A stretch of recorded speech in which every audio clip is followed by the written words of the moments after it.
여러분들은 절망이라는 단어의 뜻을 알고 계십니까? 절망. 보통 오늘날 같이 모든 것이 불안정하고 혼란스러운 시대에 많은 사람들이 절망과 좌절이라는 단어를 입에 올리면서 살아가고 있는데요.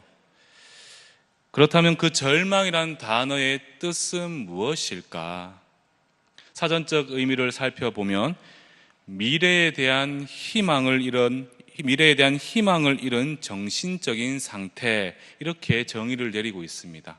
미래에 대한 희망을 잃은 정신적인 상태. 여기에 철학적 의미를 첨언하자면 19세기 실존주의 철학자였던 키에르케고르는 이렇게 고백을 합니다. 인간에게 있어서 최대의 불안과 공포는 죽음이지만 근본적으로 두려운 것은 의지나 행위의 주체인 인격이 스스로 생의 지고한 목표를 잃는 것이며 절망이란 이러한 인격을 잃은 상태다, 이렇게 정의를 내리고 있습니다. 좀 길지요? 쉽게 말씀드리면 살아가면서 그 삶의 목적과 이유를 완전히 상실한 상태, 그때 인간이 느끼는 그 감정이 바로 절망이라는 것이에요. 요즘 젊은 세대들의 그 상황, 그들이 처한 상황을 잘 반영하고 있는 말이 무엇입니까? 바로 M4 세대다, 이런 말이 있지 않습니까? 요즘 젊은 청년들, 지금껏 누구도 경험하지 못한 정말 힘든 시기를 지나고 있는데요. 요즘 그들의 사이에서 어떠한 말이 유행한 줄 아십니까? 바로 이러한 말이 유행합니다. 나는 타인에 의해 나음을 당했다. 나음이라는 것은 아기를 낳다 할 때 낳다는 의미인데요. 나는 타의에, 다른 사람의 의도에 의해 나음을 당했다. 이러한 말이 유행한답니다. 무슨 뜻이냐 하면 자신이 태어난 것조차 불행하게 생각을 하면서 스스로 극단적으로 원망하고 또 원망하는 우울한 표현이라는 것이죠. 자신들이 왜 이 땅에 태어나고 왜 이 시대를 살아가고 있는지 자신은 그 이유를 모르겠다라는 것이 바로 오늘날 M4 세대 젊은 청년들이 고백하고 있는 그러한 말이라는 것입니다. 온 사방팔방이 막혀 있고 눈앞이 전혀 보이지 않는 어둡고 캄캄한 상황에서 한 줄기 빛이 보이지 않는다는 것은 그 사람으로 하여금 모든 것을 포기하고 두려움을 넘어서서 낙심과 좌절하게 만드는 것은 자명한 일일 것입니다. 그러나 그러한 상황에 놓였을 때 또 자신의 상황이 전혀 이해가 되지 않고 납득과 수긍이 전혀 되지 않을 때 어떠한 사람들의 위로도 전혀 그들에게는 위로로 와닿지 않는다는 거예요. 지금 우리가 지금 말씀을 나누고 있는 오늘 본문에서 살펴볼 수 있는 이 욥이 처한 상황이 바로 이러한 상황인 거예요. 온 사방팔방이 막혀서 전혀 출구가 보이지 않고 어떠한 희망과 소망도 보이지 않는 그러한 상태를 지금 욥은 이 오늘 본문을 통해서 경험하고 있다는 겁니다. 그는 전체 본문을 통해서 모든 것을 절망 가운데 낙심하고 좌절하고 지금껏 자신이 믿어왔던 하나님에 대한 새로운 고뇌의 모습을 본문을 통해서 보여주고 있다는 거예요. 더 나아가 자신을 이렇게까지 몰아세우시는, 자신은 스스로 죄가 없음을 고백하고 의롭다고 생각을 하고 있었는데 자신을 이렇게까지 몰아세우고 계시는 하나님에 대한 그분의 주권적인 권위에 대해서 한편으로는 인정을 하면서도, 하나님이시니까 그 권위에 대해서는 인정을 하면서도 그럼에도 원망할 수밖에 없는, 하나님을 원망할 수밖에 없는 그러한 상황 사이에서 신앙적인 갈등과 번민의 모습을 보여주고 있다는 겁니다.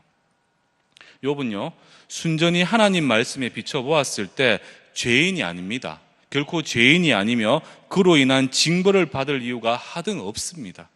그는 하나님 보시기에 1장 1절에서 볼 수 있듯이 온전하고 정직하며 하나님을 경외할 뿐만 아니라 악에서 떠난 사람임을 우리는 알 수가 있어요.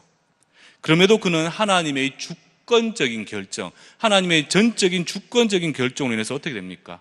감당기 어려운 고난과 시련을 겪고 있으면서 그로 인해 하나님의 그 공의, 바로 진정으로 하나님은 죄를 미워하시고 선한 일에 상 주시는 공의롭고 공평하신 분이신가에 대한 의구심을 갖게 되었다는 겁니다. 지금껏 자신이 믿고 지켜왔던 신념 속에서는 하나님은 절대적인 공의를 가지신 공의로우신 하나님이다라고 생각을 했었는데, 그가 겪고 지금 처한 이 상황을 통해서 그는 과연 하나님이 선하신 하나님이신지 공의로우신 하나님이신지에 대한 의구심을 갖게 되었다는 것입니다. 바로 하나님의 선하심에 대한 의심을 하게 된 것이죠. 9장 24절 말씀을 살펴보시면 세상이 악인의 손에 넘어갔고 재판관의 얼굴도 가려졌나니 그렇게 되게 한 이가 그가 아니시면 누구냐. 우리는 앞에서 엘리바스와 빌닷이 욥을 정죄하면서 욥이 처한 모든 상황은 무엇으로부터 기인한 것이라고 했습니까? 바로 인과응보의 원칙, 즉 욥의 고난이 욥에게 숨겨진 어떠한 죄로 인함이다, 이렇게 그들은 주장을 했습니다. 그런데 욥은 그 사실에 대해서 전혀 인정을 하고 있지는 않죠. 대신에 22절 말씀을 보시면 온전한 자나 악한 자나 다 멸망당하게 되고 23절에 재난이 닥쳐와서 죽게 되는데, 이 모든 사실을 통해서 욥의 친구들이 주장하는 하나님의 공의가 욥 자신이 바라볼 때는 그 공의가 왜곡되어 있음을 이야기하고 있는 것입니다. 하나님의 그 선하심에 기인한 하나님의 공의가 자신의 눈으로 바라볼 때는 그 공의가 왜곡되어 있게 그렇게 비춰지고 있다는 것이죠. 무슨 뜻이냐 하면 온전하든 악하든 의인이든 죄인이든 그 모든 이들이 다 왜곡된 하나님의 공의로 말미암아 괴로움을 겪게 될 것이고, 이 모든 일들은 궁극적으로 누구의 손에 달려 있다는 것입니까? 바로 하나님이 주장하시고 하나님의 주권에 의한 것이다, 이렇게 고백을 하고 있는 것이에요. 욥이 평생에 걸쳐 믿고 신뢰했던 그 하나님은 한결같이 공평하시고요, 죄를 미워하시되 당신의 의로움에 비춰서 하나님을 경외하는 이들에게 복 주시는 그런 의로운 하나님이셨습니다. 우리가 믿고 있고 우리가 신앙을 고백할 때 우리의 그 고백의 주인 되시는 하나님 또한 그렇게 의로운 하나님이시지 않습니까?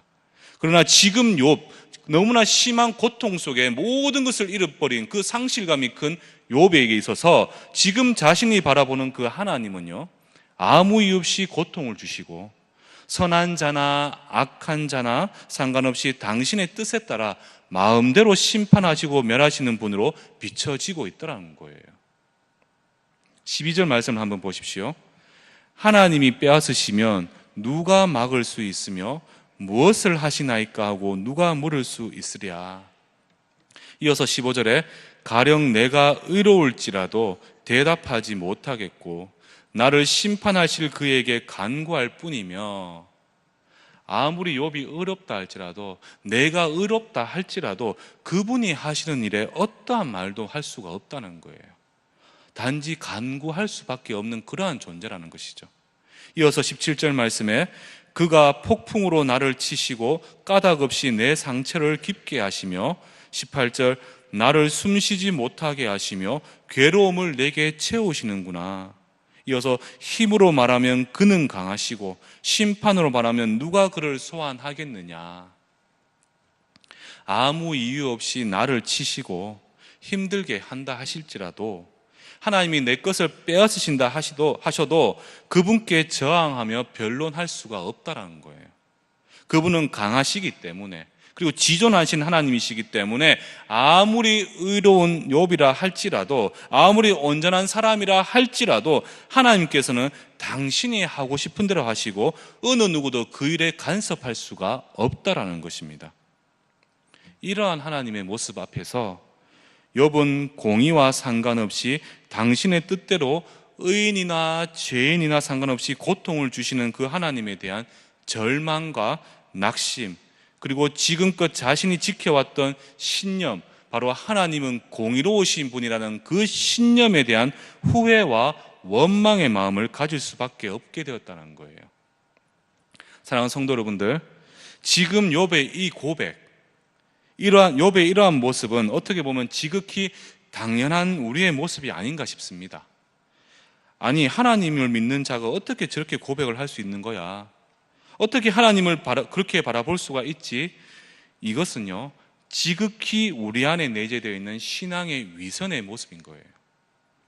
만약 내가 지금 이 욥이 처해 있는 그러한 상황에 놓여 있다라면 과연 내가 정말 우리의 신앙을 고백은 어떻게 될 것인가? 한번 생각해 보셨으면 좋겠습니다.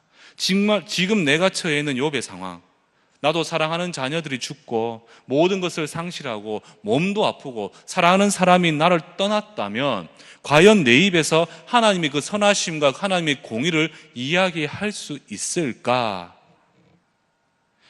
평생에 하나님 앞에서 정결하려고 노력했던 자신에 대해 후회하게 되고요. 이렇게 만드신 하나님에 대한 원망이 일어나는 것은 당연한 일이라는 거예요. 우리가 앞에서 살펴보았던 욥의 세 친구가 그를 정죄할 때 어떻게 했습니까? 너무나 좋은 말로 하나님은 거룩하신 분이고 하나님은 온전하신 분이고 하나님은 공의로우신 분이기 때문에 너가 잘못됐어. 너는 결코 하나님에 대해서 원망을 해서는 안 돼. 너의 죄로 인함이야. 이렇게 정죄를 받았기에 그 정죄를 받는 사람은 어떠한 심정이겠냐는 거예요.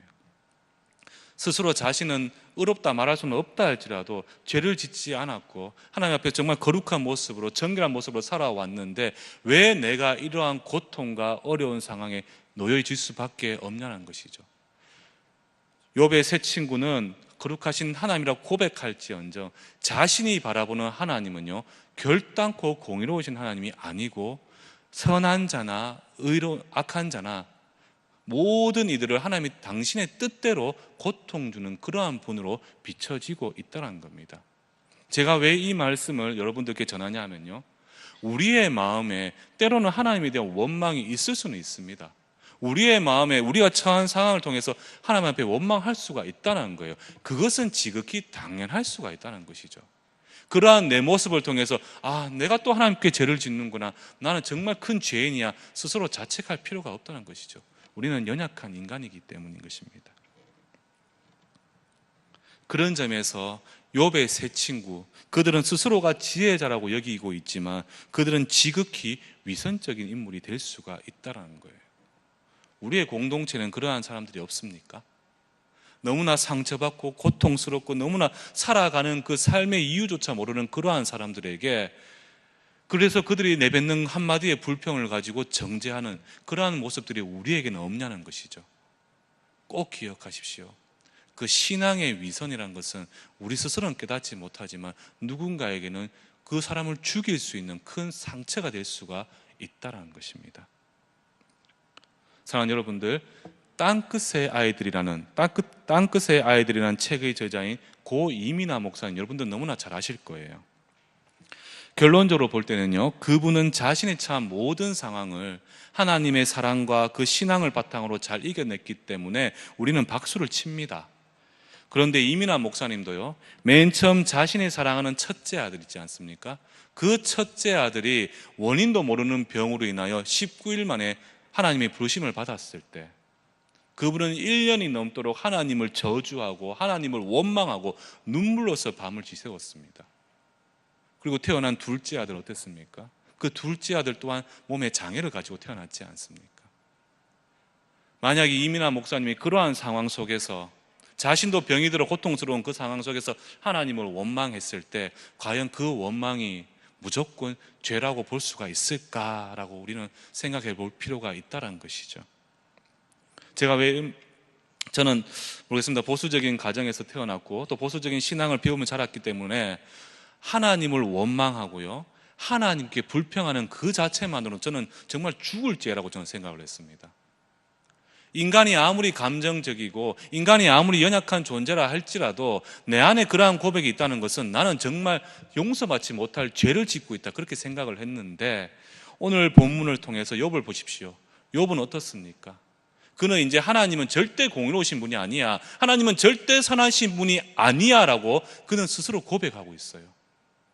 하나님께 동방의 의로운 자라고 고백을 받았던, 마귀와 하나님과의 거래에 있어서 하나님을 대표하는 인물로 세워졌던 인물이 바로 욥인데 그 욥마저도요, 자신의 연약함을 통해서 자신이 누리고 있는 그 상처로 인해서 하나님께 원망을 하고 하나님에 대한 그 신념을 바꾸더라는 것입니다.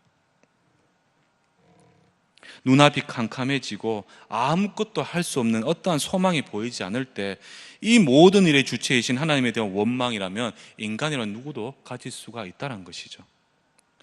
가끔 저랑 나눔을 나누는, 나눈다기보다는 제가 좀 상담을 해주는 그런 타교의 청년들이 있는데요, 그들 중에는 하나님에 대해 상당히 부정적으로 고백하는 친구들도 있습니다. 근데 놀라운 것은 그들은 교회를 다니고 있고요, 하나님의 존재를 인정하고 있고, 게다가 대학생 시절에는 그 누구보다도 하나님을 섬기고 교회를 섬기는 일에 앞장섰던 인물들이에요. 그래서 많은 이들로부터, 그 교회 사람들로부터 정말 그 신앙에 있어서 칭찬을 받던 그러한 친구들이었어요. 그런데요, 교회와 하나님을 위한 수고와 노력은 어떻게 됩니까? 반대로 세상을 준비해야 될 그때에, 세상을 나가는 그것을 위해 준비해야 되는 그때에 세상을 준비하는 수고와 노력을 그만큼 줄일 수밖에 없게 되지 않습니까? 그 결과 학교를 졸업하고 세상에 첫 발을 내딛었을 때 그들이 마주하게 되는 커다란 현실의 벽은 그들이 가지고 있던 그 신앙으로도 도저히 감당이 안 되더라는 거예요. 그렇게 자꾸 시간이 흘러가고 자신의 주위에 자신이 보기에는 악하고 세상적이었던 사람들이 너무나 잘 되어가는 그러한 모습을 보면서 자신을 한번 돌아보니까 스스로가 M4세대가 되어가지고 주위 사람들로부터 조롱과 따가운 시선을 받고 있더라는 겁니다. 그리고 그 문제를 해결하기 위해서 더욱더 열심히 노력하고, 또 공무원 공부하는 친구는 남들보다 더 잠을 자지 않고 공부를 하고 열심히 기도를 했는데도 불구하고 자신의 삶이 전혀 나아지지 않더라는 거예요. 어떤 친구는 자신이 읽었던 말씀 중에 야고보서 5장 13절 말씀이 있는데요, 너희 중에 고난을 당하는 자 있느냐?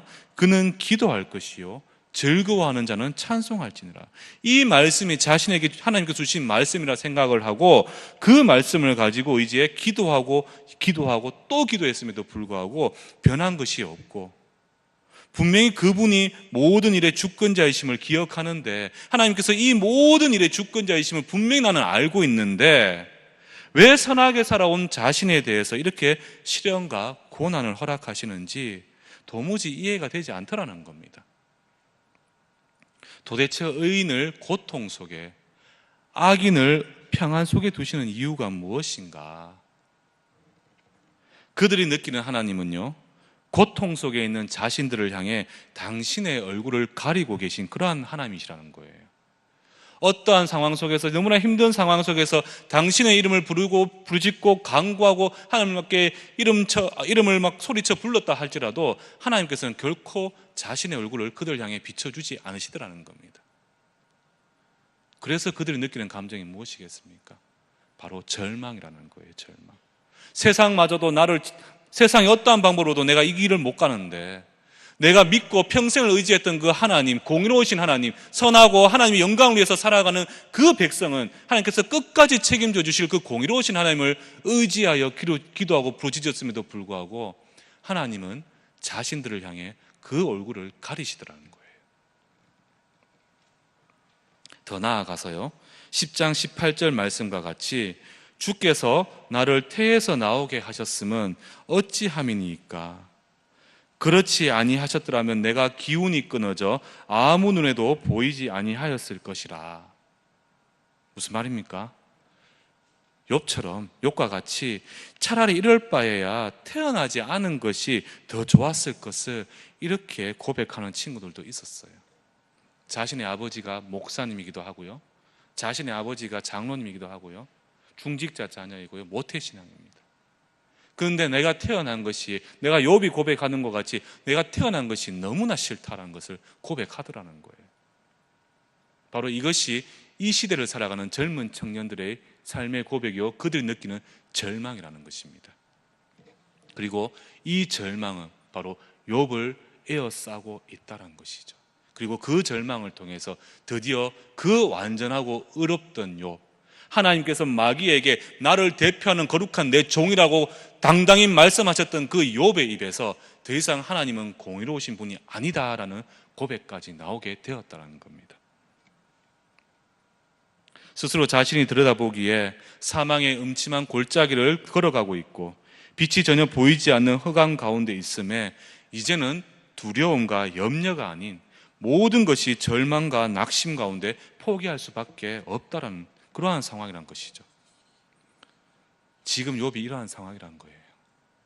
너무나 힘든 상황 속에서 하나님께 부르짖었지만 하나님께서는 당신의 얼굴을 가리시고요, 욥의 어떠한 부르심에도 대답하지 않고 있다는 겁니다. 하나님의 공의가 사라지고 모든 것이 뒤죽박죽 돼버린 혼돈의 세상으로 떨어져 버린 듯한 자신을 스스로가 발견했다는 거예요. 이전까지 나한테 분명했던 것, 분명하다고 생각했던 것, 내가 확신하던 것, 바로 하나님의 선하심, 그 선하심이 욥에게 있어서 다 무너졌기 때문에 우리가 앞에서 읽은 24절 말씀과 같이 세상이 악인의 손에 넘어갔고 이 모든 일을 판단하실 재판관의 얼굴도 가려져 있다라는 것입니다. 지금 욥이 느끼는 세계는 자신이 알던 하나님이 사라져버린 그러한 세상이라는 거예요. 이 대목을 해석하면서 어떤 목사님은요, 이러한 암울한 상황, 욥이 처하고 욥이 느끼고 있는 이러한 암울한 상황을 바로 하나님의 일식이다, 이렇게 정의를 하고 있습니다. 하나님의 일식, 먹는 일식이 아니고요, 스시가 아니고 바로 하나님의 일식. 보통 이렇게 말하면 웃으셔야 되는데 웃으시라 하셔가지고 이것은 마틴 부버라는 유대인 철학자가 쓴 신의 일식이라는 책의 제목입니다. 신의 일식. 지구와 해 사이에 달이 들어와서 달의 그림자로 인해서 해가 보이지 않게 되는 것, 그것이 바로 일식이지 않습니까? 그러니까 원래 해가 없는 것은 아닌데 해가 없는 것처럼 보인다는 거예요. 욥이 기가 막힌 고통 속에서 갑자기 하나님이 없는 것처럼 느껴지게 되었다는 것이죠. 지금껏 알고 있던 그 하나님이 사라지신 것, 지금껏 내가 지켜왔던 그 공의로우신 하나님이란 그 하나님이 지금 자신의 눈앞에서 사라진 것, 그 스스로가 지금 혼돈에 빠져 있다는 것입니다. 그러자 어떻게 되었을까요? 욥은 시간이 차츰 공포스럽게 느껴지게 되었습니다. 욥의 삶에서 하나님이라고 하는 그 지존하신 분이 사라지게 되자 욥에게 주어진 시간이 공포스럽게 다가오기 시작한 거예요. 10장 20절 말씀에 보면 내 나를 적지 아니하니까 그런즉 그치시고 나를 버려두사 잠시나마 평안하게 하시되. 무슨 말입니까? 하나님이 당신의 모습을 감추시고 그 선하심을 볼 수 없게 되자 욥 앞에 주어진 모든 시간들이 무의미성에 갇혀버리게 되었다는 겁니다. 모든 시간이 자기에게 있어서 무의미하게 되었다는 것이죠. 이러한 상황에서 더 이상 물러설 곳이 없는 욥은 10장에서 드디어 하나님께 목숨을 걸고 항변하는 그러한 장면이 나오게 됩니다. 10장 2절 말씀을 보시면 내가 하나님께 아뢰오니 나를 정죄하지 마시옵고 무슨 까닭으로 나와 더불어 변론하시는지 내게 알게 하옵소서. 지금 욥의 입장에서는 스스로 부당하다고 느껴지는 하나님의 이 땅의 경영하심에 대해서 하나님께 이렇게 질문을 던지고 있는 거예요. 또한 6절 말씀을 보시면 나의 허물을 찾으시며 나의 죄를 덜 추워 내시나이까. 이어서 8절에 주의 손으로 나를 빚으셨으며 만드셨는데 이제 나를 멸하시나이다. 욥은 지금 당신이 기껏 나를 창조해 놓으셔놓고서는 왜 나를 이렇게 비참하게 만드십니까? 7절에서 보듯이 내가 악하지 않음을 이미 알고 계시지 않습니까? 그런데 왜 내 죄를 들추고 멸하시려고 하십니까? 하나님께서는 당신의 피조물을 해칠 생각만 하시는 그러한 악한 분이십니까? 이렇게 극단적으로 질문을 던지고 있는 것입니다. 놀랍지 않습니까? 지금껏 욥이 보였던 어떠한 모습에서도 이러한 모습이 없었습니다. 지금껏 욥이 보지 못했던 그러한 욥의 모습 아니었던가요? 일반적으로 하나님을 경배함을 배웠고 그렇게 아무리 내 상황이 피폐한 상황이라 할지라도 하나님 앞에서 무례를 행한다는 것은 결단코 쉽지 않은 행동이라는 거예요. 그런데 우리가 여기서 살펴볼 것은요, 지금 이 욥의 모습, 하나님 앞에 극단적으로 질문을 던지고 있는 이러한 욥의 모습은 하나님 앞에서 무례한 모습이 결코 아니라는 거예요.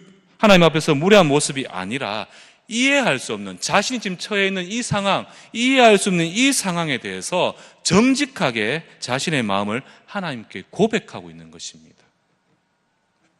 하나님 앞에 당신은 악하십니다라고 하나님 앞에 무례하게 대들며 질문을 던지는 것이 아니라 정말 이 너무나 감당하기 어려운 이 상황 속에서 자신이 이해할 수 없는 이 상황에 대해서 정직하게 하나님께 자신의 마음을 고백하고 있다는 거예요. 토로하고 있다는 거예요. 사랑하는 성도 여러분들, 우리는 이 대목에서 하나님 앞에서 솔직하고 정직한 욥의 항변, 바로 이 욥의 고백을 우리는 배워야 할 필요가 있다는 거예요. 욥은 하나님 앞에서 자신의 절망에 대해, 자신이 느끼고 있는 그 절망에 대해서 정직한 고백을 하고 있는 건데요, 우리가 짚고 넘어가야 할 것은 바로 정직한 절망이 정직한 희망을 낳는다는 것입니다. 정직한 절망, 그 절망이 정직한 희망을 낳는다. 무슨 뜻이냐 하면요, 절망하고 낙심하고 좌절하되 하나님 안에서 절망하는 이들, 하나님에서 벗어난 것이 아니라 그 하나님의 거룩하신 그 하나님 안에서 절망하고 좌절한다면 바로 그분이 부어주시는 온전한 희망 또한 하나님 안에서 가질 수가 있다라는 것입니다. 사랑하는 성도 여러분들, 우리는 앞서 왜 욥이 이러한 시련을 겪고 있는지 우리는 이미 알고 있지 않습니까? 그의 죄로 인함도 아니요, 하나님께서 공의롭지 않으셔서 이러한 고통에 있는 것이 아니란 거예요. 당신의 선하심을 숨기시는 그 하나님의 일식은 욥을 심판하시기 위함이 아니라는 것을 우리는 이미 알고 있다는 거예요. 되려 이 모든 일의 끝에, 이 고난 끝에 하나님께서는 어떻게 욥에게 역사하시게 됩니까? 이사야 49장 13절 말씀에 보시면 이런 말씀이 있습니다. 하늘이여 노래하라, 땅이여 기뻐하라, 산들이여 즐거이 노래하라. 여호와께서 그의 백성을 위로하셨은즉 그의 고난을 당한 자를 긍휼히 여기실 것임이라. 욥은 절망 가운데서도, 자신이 정말 감당치 못하는 그 상황 속에서, 그 절망 가운데서도 이 모든 일에 하나님의 주권과 권능을 인정하고 있다라는 거예요. 무조건 하나님을 원망하고 하나님을 떠난 것이 아니라 그 정직한 절망을 하나님 안에서 행하고 있다라는 것입니다. 바로 그 절망마저도 하나님 안에 있다는 것이죠. 우리는 이것이 중요하다는 거예요. 오늘 본문 말씀을 살펴보면, 저는 이 본문 말씀을 살펴보면서 참 제가 힘들었던 것이 무엇이냐면, 그냥 하나님께 대한 원망과 불평, 더 나아가서 하나님의 공로신 그 하나님에 대한 그 신념을 부정하는 그러한 내용밖에 없습니다.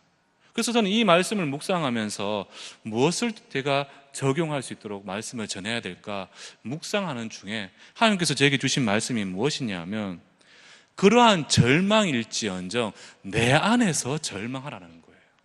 너희가 힘들고 고통스럽고 괴롭고 모든 것을 포기하고 싶다 할지라도 그러한 절망마저도 바로 내 안에서, 거룩하신 너의 여호와 하나님 안에서 절망할 때 내가 더욱더 새로운 희망도 내 안에서 주겠다, 그것을 말씀하신 겁니다. 우리가 욥기 42장 10절 말씀 마지막 장을 살펴보시면 결국 하나님께서 욥에게 어떻게 은혜를 베풀어 주십니까? 42장 10절 말씀에 보면 이렇게 말씀하십니다. 여호와께서 욥의 공경을 돌이키시고 여호와께서 욥에게 이전 모든 소유보다 갑절이나 주신지라. 동방의 최고의 부자였고 최고의 복을 누리고 있던 그 욥에게 그 욥의 축복보다 갑절의 축복을 허락하시더라는 겁니다. 이 모든 고난과 고통을 욥이 다 감수했을 때 하나님께서는 그러한 은혜를 베풀어 주시더라는 거예요. 그렇다고 해서 무조건 하나님 주신 고난과 시련, 하나님께서 어떻게 보면 베풀어 주신 은혜이기 때문에 무조건 참고 인내에 고진감래라고 너에게 더 큰 복을 주실 거야, 제가 이 말씀을 드리는 게 아니에요. 그 절망마저도, 그 고통마저도 하나님 앞에서 할 때 하나님께서 새로운 희망도 그 하나님 안에서 우리에게 부어 주시더라는 것이죠.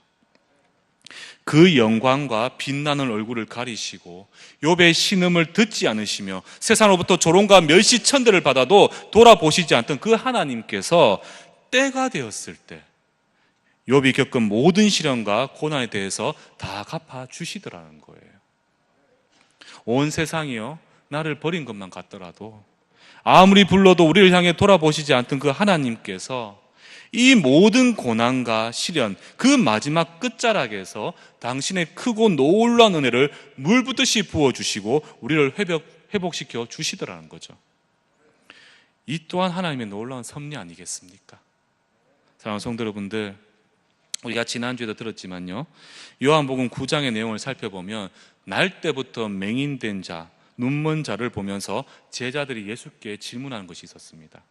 9장 2절 말씀에 보면 제자들이 물어 이르되 랍비여 이 사람이 맹인으로 난 것이 누구의 죄로 인함이니까? 자기이니까 그의 부모이니까? 이에 3절 말씀에 보시면 예수께서 이렇게 대답하십니다. 이 사람이나 그 부모의 죄로 인한 것이 아니라 그에게서 하나님이 하실 일을 나타내고자 하심이라. 그 맹인, 그 오랜 시간 앞을 보지 못하고 숱한 고통과 고난과 어려운 상황에 있었을 건데 그는 분명히 하나님을 알고 있었고 하나님께 분명히 원망도 할 수 있었을진데 그가 겪었던 그 모든 고통은 결단코 죄로 인한 것이 아니라 하나님께서 그 사람의 눈을 회복시킴을 통하여 하나님께서 하실 일을 증거하시기 위해 그는 그렇게 고통 속에 있었다는 것이죠. 결국 이 모든 시련을 통해서 하나님께서는 인간이 완전한 존재가 아니란 것을 욥을 통해서 증거해 보여주셨습니다. 또한 모든 만물의 권세, 죽이기도 하시고 살리시기도 하시고 회복시키시는 이 모든 만물의 권세가 누구에게 있다는 것을, 바로 하나님께 있다는 것을, 또한 마지막으로 이 모든 상황, 이 극한의 고통 속에서 절망 속에 있는 이 욥을 이 상황마저도 인간의 이성을 뛰어넘어서 완전히 새롭게 하실 수 있는 분이 바로 유일한 여호와 하나님이심을 스스로 욥에게 이 시간들을 통해 보여주고 증거해 주고 계셨다는 것이죠. 사랑하는 성도 여러분들, 욥은요 절망 가운데서도 한 가지 놓치지 않은 것은 앞에서도 말씀드린 바와 같이 그 절망마저도 그 절망 상황 속에서도 하나님을 인정하며 그분 안에서 절망하였다는 거예요. 제가 앞에서 예를 들었던 저와 나눔을 하는 그 친구들, 그 젊은 청년들, 제가 그들에게 이야기할 때 이렇게 합니다. 네가 하나님이 원망스럽고 그 상황이 이해되지 않더라도 제발 교회는 꼭 가고 말씀은 꼭 읽고 기도만은 꼭 해라. 하나님께 네가 욕을 해도 돼. 너도 인간인지라 하나님을 저주해. 괜찮아. 하나님이 인격적이신 분이기 때문에 너의 그런 마음도 이해하실 거야. 그렇지만 그 모든 행위도 네가 느끼고 있는 그 모든 절망과 암울한 그 상황에 대한 생각도 하나님 안에서 그 모든 것을 풀어나가. 그러면 하나님께서는 언젠가 요셉도 그랬지 않느냐, 다윗도 그랬지 않느냐, 지금의 욥도 그렇지 않느냐, 너의 손을 붙들어 주시고 이 모든 상황도 하나님께서 놀라운 은혜로 회복시켜 주실 거야. 저는 이렇게 그들에게 권면하고 있습니다. 지금 이 본문 말씀을 통해서 우리는 욥의 그 모습을 통해서 우리는 이 사실을 알 수가 있지 않습니까?